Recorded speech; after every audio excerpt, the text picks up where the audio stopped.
You once said you have to cheat in order to get down to essentials. Yes. I was drunk. You was No, I want to ask you, do you mean simply that you have to make films like Marie Chantal and the Tiger films? Yes. In order to be able to make La Femme Fidèle? No, it was in order to be able to pay my taxes.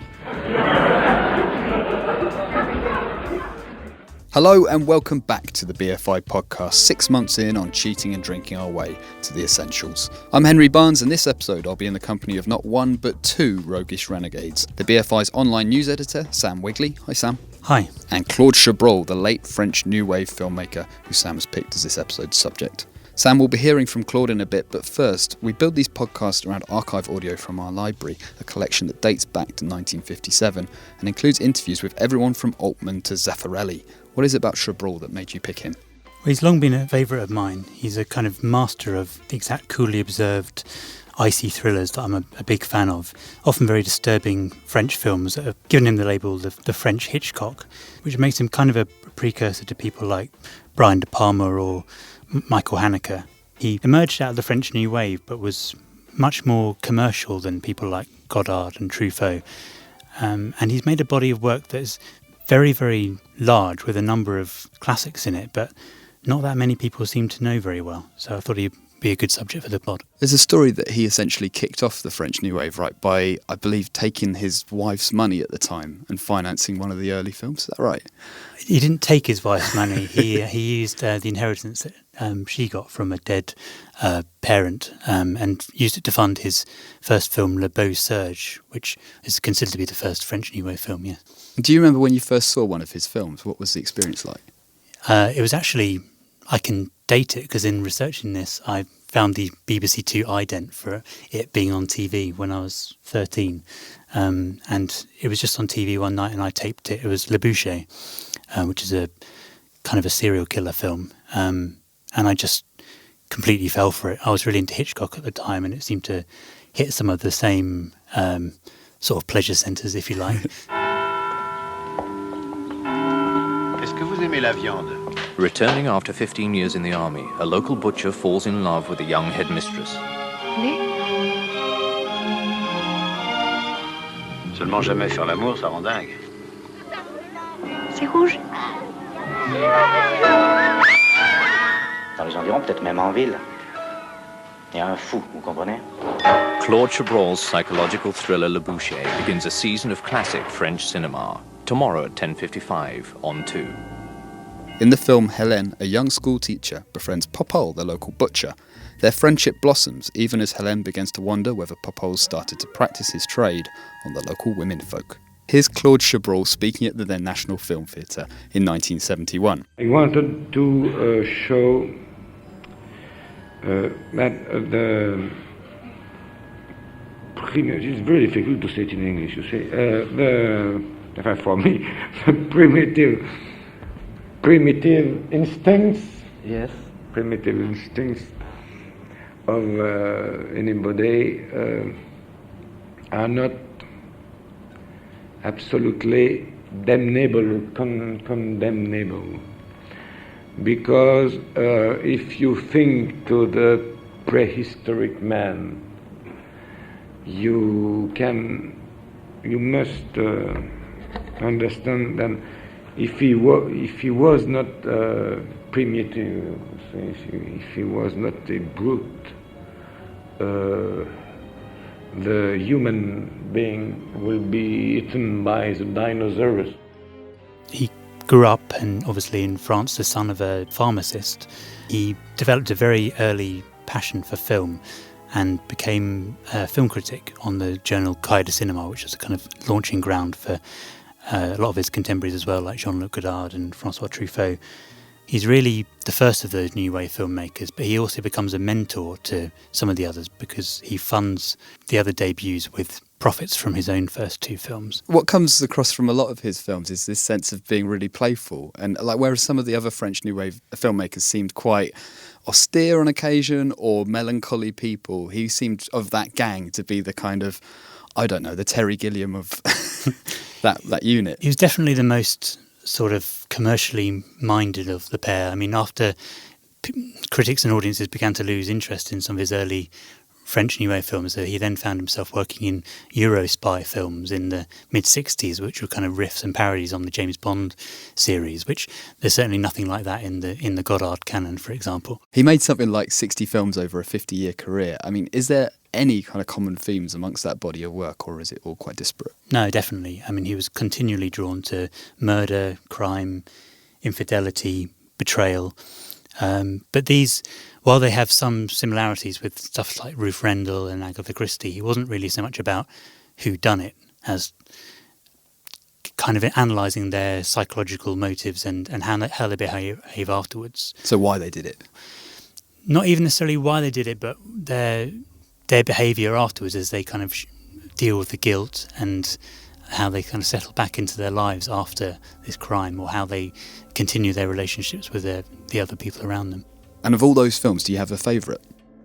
One of my absolute favourites is a film he made in 1970 called La Rupture, which just completely shocked me when I saw it. It begins with a father throwing his baby across the room in a very, very disturbing scene.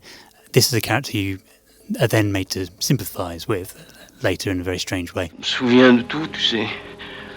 Je me souviens. Oui, il va bien, tout va bien. Oui, je t'ai pardonné, tu sais bien que je t'ai... And it ends in the kind of psychedelic sequence with Stéphane Audran, who appears in many of his films at the time, taking some strange psychedelic and it all going very strange indeed. I think you're revealing hidden grotesque depths in your own personality here, Sam. If I was more courageous, yes, j'aurais montré, I will show much more blood. Sam, I think Chabrol's being a bit self-effacing about his courage there, but was he a grisly filmmaker? Did his films have a lot of blood? There's definitely grisly elements, but I think you can get a bit misled by some of the titles with films like The Girl Cut in Two and The Blood of Others and Wedding in Blood. He's not someone you go for masses of bloodletting. In fact, there's one of the most memorable bits in Le Boucher that struck me as a teenager was a scene where some blood dripped. There's a kind of school children's picnic outside, and some blood drops onto a perfectly white bit of sliced bread that a girl's about to put into her mouth, and it's come from a dead body that's then discovered kind of above them. And so there is grisly elements, but it's really about the tiny speck of blood in that case. It's not, we're a long way from the gushing tsunamis of The Shining. And that film opens with a wedding banquet, is that right, where the butcher's carving meat for the guests? I mean, Chabrol was obsessed with food as well. He was a kind of, in a way, a stereotypical French gourmand. There's stories, a film he made shortly after that Wedding of Blood. Apparently he made it in the Alsace region simply to try the region's local foods. Another of my favourite quotes by him, actually, which kind of gets to the heart of his slightly despairing worldview, but with a kind of twinkle in the eyes. He said that, we live in a world where pizzas arrive more quickly than the police. And often those meal settings were kind of set up as almost a display case for satire, right? Like he was about to take apart the middle classes and their propensity to sit down and have a big, fat, rich, luxurious meal. That's right. I mean, it's a bit of self-criticism there, because he was definitely one of those bourgeois people who loved a good meal himself. But, for him, scenes around the breakfast table or around lunch or dinner in restaurants or at home were really kind of theatres for examining human behaviour and the sort of anxieties between people and the tensions bubbling underneath. Let's hear a clip of Chabrol himself on why restaurants and meal settings are a tasty location for drama. Each time you go in a restaurant, you can see at a table a man and a woman, and the woman is crying, almost always. And it is very interesting because you try to find why, and the waiter comes and slowly, and it's very charming. You see. It's like, I suppose the girl will cry less in a restaurant than in another place. Another place. Yes. Can we move on to a bit later in his career? He started working with Isabelle Huppert. What was the significance of their relationship together?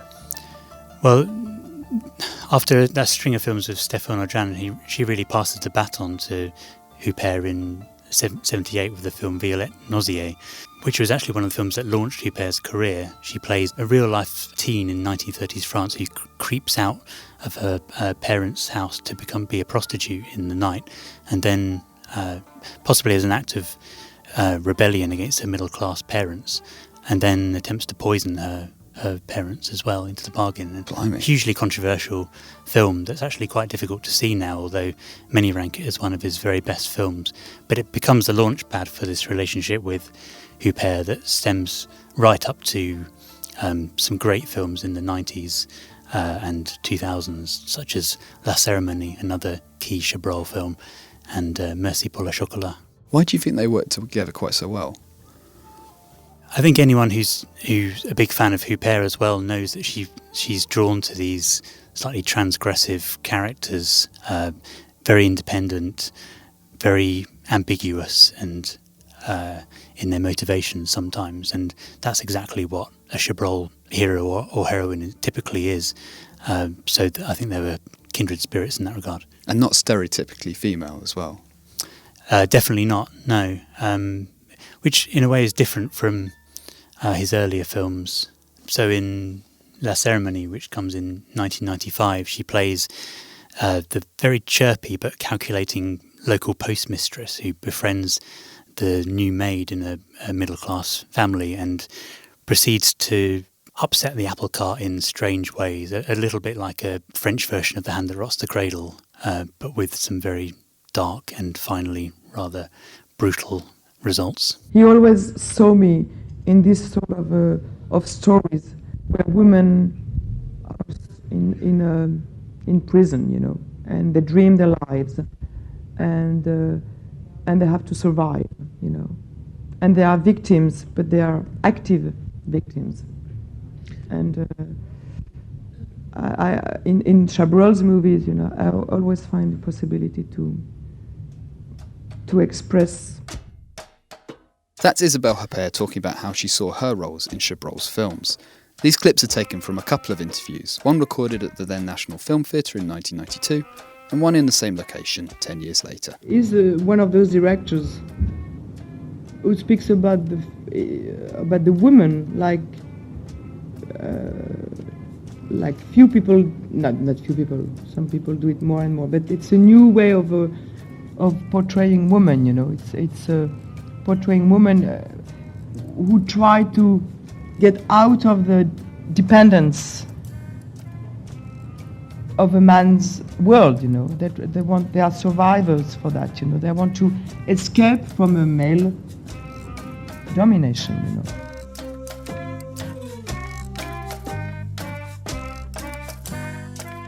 Sam, the strong impression I get of Chabrol is of a man who dealt with dark subject matter with a lightness of touch and almost a cheery attitude.